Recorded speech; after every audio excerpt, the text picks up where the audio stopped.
that you should chase them anyway. Don't let your big dreams be defined by somebody else. If you think you can do it, you can do it. He also was telling me that a big part of life should be to dream big, and that college should be about having big dreams. And then we leave college and sometimes our dreams start to go away. But I had one dream I had to get through before I could finish college, and it was what you saw on the video. A girl with no athletic background showed up on this island of Hawaii, and with the support, the community of new friends that I made, who were experienced athletes, they taught me what I needed to know. And I did most of my training in the last 3 weeks before the competition. I didn't start 10 months ahead of time like I should have, because when you start 10 months ahead of time, you're being serious. I was not a serious girl. So let me tell you just a little bit about myself. The girl who put the world's toughest one-day endurance event on the map was a girl who normally liked to play it casual, under the radar, not too much attention on me. I like to take the easiest way to do things. I just hadn't had that kind of experience yet. I was 23 years old and things had come fairly easily to me. My parents had always told me, you will go to college and we will pay for it. So I went to college as an obligation, not as a privilege. And I did the minimum in my classes to pass, a C grade. I was happy with that, because the more time I spent in school was the less time I could be out surfing or hiking or doing the things that I had the freedom to do, because now I'm away from home, I'm at school, and no one's telling me what time I have to go to bed or when I have to do my homework. I had independence, and that was important to me. I was developing my sense of adventure, and not so much my sense of being studious and disciplined and focused. Well, I get to Hawaii and I start this event. And fortunately, I was a surfer, so I was comfortable swimming. And by the time I got through the swim, I'm on the bike and I'm thinking this is kind of okay. I get off the bike and I start the run, and I'm told I'm in the lead. That was a shock. To find yourself leading an event that you just signed up for very spontaneously. Asha, you know about that. I just signed up to finish and to get my degree and then maybe go get a teaching credential and start a career of teaching. But here I am leading this race, and the camera of ABC Wide World of Sports was on me. And that meant that the window to the world, the eyes of the world was on me. And I suddenly understood a little bit about how a crazy dream could lead you to a point where you might look at yourself differently. You might see yourself differently. And I saw myself as not the girl who just wanted to do the minimum to get by, but all of a sudden I felt, what if I could be great at something? What would that feel like, to be good at something? To push myself to be good at something, and not just to win this race, but to understand that deep within me, there might be more than I thought. That it may not be satisfying anymore to just do the minimum to get by. And that was the little flame that started to burn in me.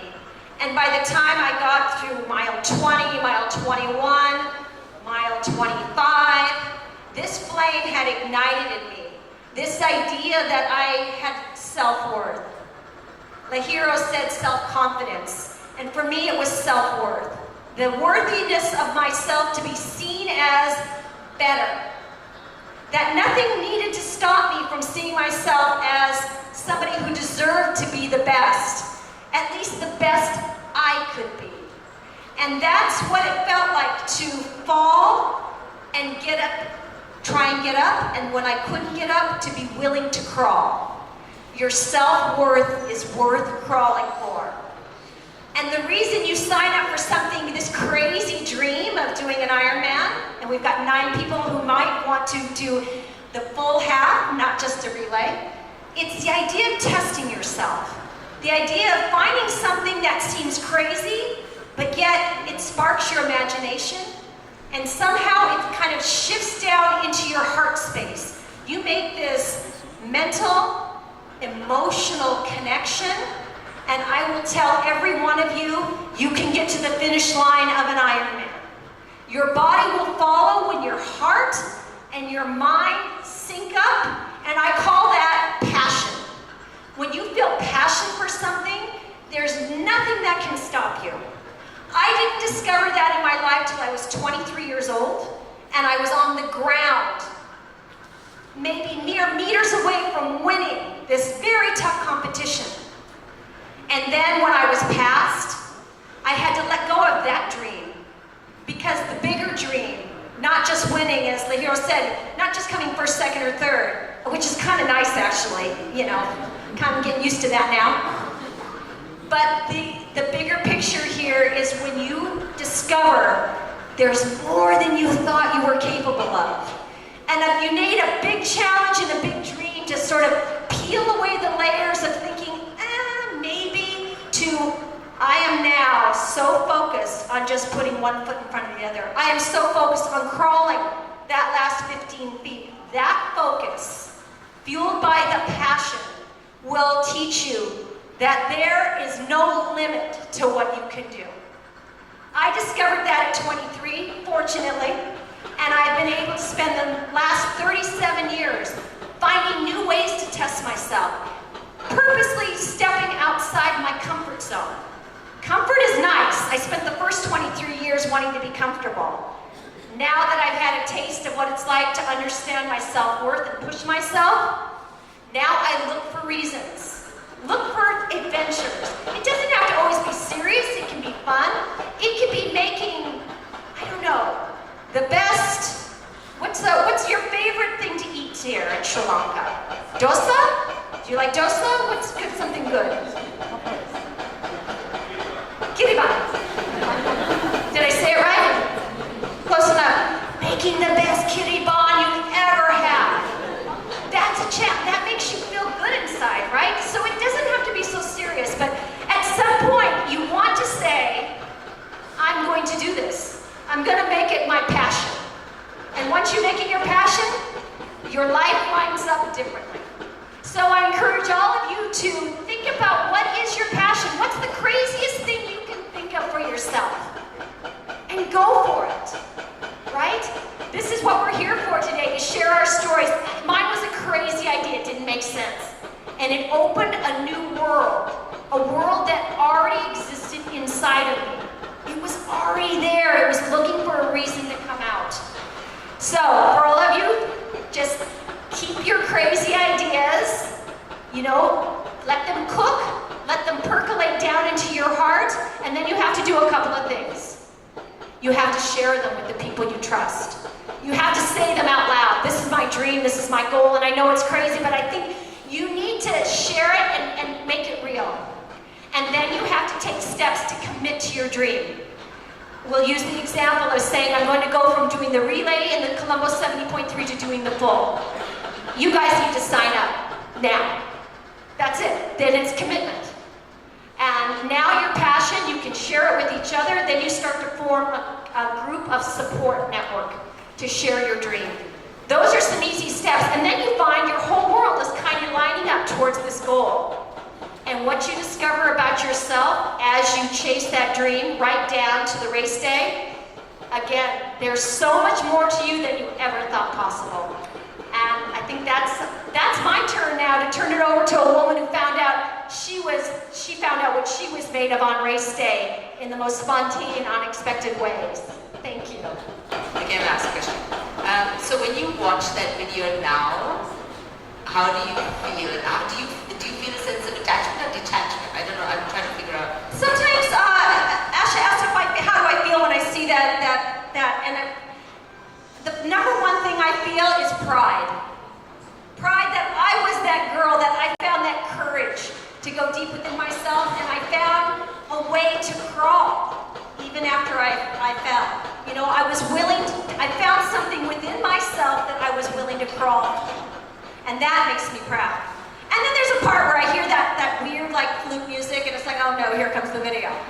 I mean, I've seen it a lot, right? But no, I think there's a sense now of time and distance and perspective that I can say, gosh, that 23-year-old girl had some courage.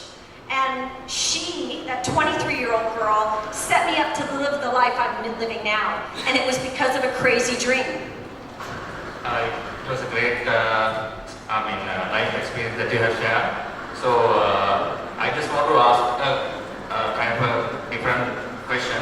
You said to tell your craze, right? So telling the craze to the others, yeah. So how do you draw the line? So telling and not telling, because there are ample people to discourage you for your craziness. Oh, about sharing my dream? It means saying something that might feel like you might be judged. When you say it out loud, there's usually fear attached. Someone's going to think I'm crazy. What are they going to think about me? That's your ego talking. And if it's your dream, then you need to own it. And by owning it, you need to step outside your comfort zone and say, for better or for worse, I don't care what you think about me. This is what I want for me, and I'm looking for you to support me on it. And if they can't do that, then you've learned something about them, not something about yourself. What did you feel like straight after the race? Now that in hindsight, when you look at it, you feel very proud and etc. etc. But what was it like at that time? And then, okay, I'm assuming you went down a bit and you felt a little bit depressed before you realized that what you had done was so great. How did you feel at that particular moment? And then how did you Okay, this is where when you share your vulnerability about sharing your dreams, it means you're making yourself vulnerable. You're letting people see what your true dreams are, and it can be a little scary. When I saw that video, I knew it was coming out and the world saw me. What you see is that I'm falling, but I also lost control of everything inside me. So as a young woman, there I was on the ground in a big mess. It was humiliating. I mean, that was a part of it. That was a part that I had to deal with. As great as the sense of accomplishment was and what I came to represent for the sport, I also carried this baggage with me of some humiliation and some pain of being judged. What are people going to think when they see me on national TV losing control of my body and my bodily functions? Very scary. And that took some time as a young woman to come to grips with. Yeah, it was a little difficult. But every time, people seemed to no one talked about that. My biggest fear, no one noticed. That's another key here. Just what you think you're going to be judged about, or it's your biggest fear, people aren't noticing that. They're noticing your passion and your drive and your courage. And again, that vulnerability, when you show your most vulnerable self to the world, people say, I don't know, that's something amazing. I want to have an experience like that. It was kind of shocking, actually. My crawling to the finish line inspired people to want to do a triathlon. Crazy, right? Yeah, just a question here. So what you learned from the sport and what you do, can you tell us about how you apply it in your life and the other things that you do? That's a great question, how I apply what I learned in at the triathlon to the rest of my life. One, I'll just keep repeating it. It was like this was not logical. The big moments in your life sometimes aren't logical and well thought out. Sometimes they're from the heart and they're spontaneous. The other thing I learned was discipline. I wasn't a disciplined person. If I wanted to continue to do a sport like this, I don't want to end up on the ground every time crawling, so I better learn. So I sought out people to teach me how to be a better swimmer, a better biker, a better runner. And now I have the motivation to not be the girl who just gets by, but the girl who excels. I had an experience of that as well, so now I want to excel and be better. And that lined up for me to say, when I commit to something, I say I'm going to do it. I know I will get to the finish line. It's that simple. When you commit to something, no matter what, get to the finish line. And so that's been a motto throughout my life. The other one is, say yes more than you say no. When someone comes up to you and says, hey, you want to join the relay team for the Colombo 70.3? Yes, say yes. Don't think about it too long, just say yes. Can I take 1 minute to tell you one of the highlights of my race? Matt, Alan, would you stand up?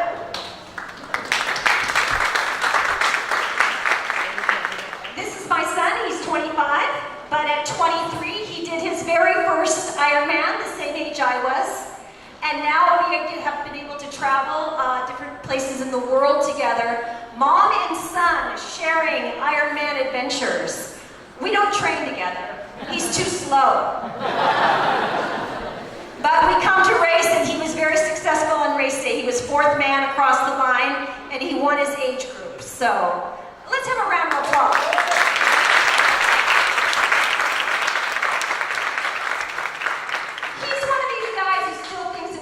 To come in top 5, you know, he'll mature. For me, I was just happy to finish the race. It was very challenging.